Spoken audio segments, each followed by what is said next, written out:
Hola chicos, bienvenidos a un video más de nuestro curso de base de datos. El día de hoy vamos a aprender las principales características del lenguaje SQL, que es el que vamos a estar utilizando próximamente. Para empezar, me gustaría decirles qué es SQL. SQL es un lenguaje estructurado de consulta, es decir, es el lenguaje que me va a permitir crear, definir, manipular mi base de datos.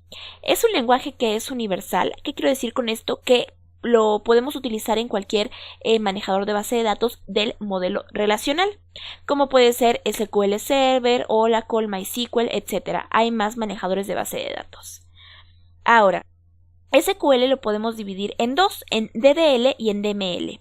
DDL es el lenguaje de definición de datos y DML es el lenguaje de manipulación de datos. ¿Cuál es la diferencia entre ellos? Bueno, que el lenguaje de definición lo que me va a permitir es darle estructurar mi base de datos y crearla. Por ejemplo, vamos a poder crear nuestras entidades, nuestros atributos, la cardinalidad, etc. Entonces, el lenguaje de definición me va a permitir darle, definir mi base de datos y crearla.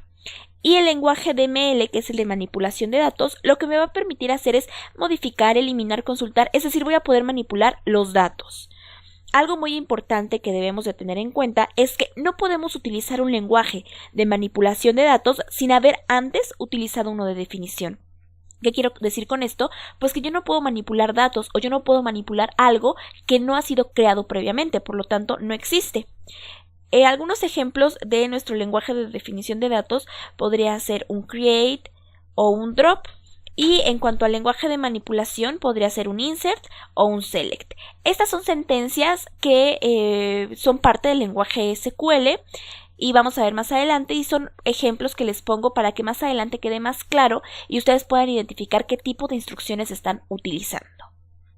Ahora, algo que debemos de tener en cuenta es que nosotros vimos anteriormente cómo hacer un diagrama entidad-relación. En SQL nosotros le llamamos un modelo relacional, es decir, tu modelo entidad-relación que hiciste, tus tablas, tu diagrama que hiciste, en SQL lo vamos a llamar modelo relacional. Y lo que nosotros aprendimos anteriormente de entidad, cardinalidad, mapeo, etc., aquí se le da otro nombre. Es exactamente lo mismo, pero lo único que sucede es que lo llaman de una manera diferente. Y es importante que lo tengamos en mente por si en algún momento se llegan a referir a esas cosas con otro nombre. Por ejemplo, a una entidad en el modelo relacional la vamos a llamar tablas. A un atributo lo vamos a llamar campo. A un registro lo vamos a llamar tupla y a la cardinalidad o mapeo la vamos a llamar relación.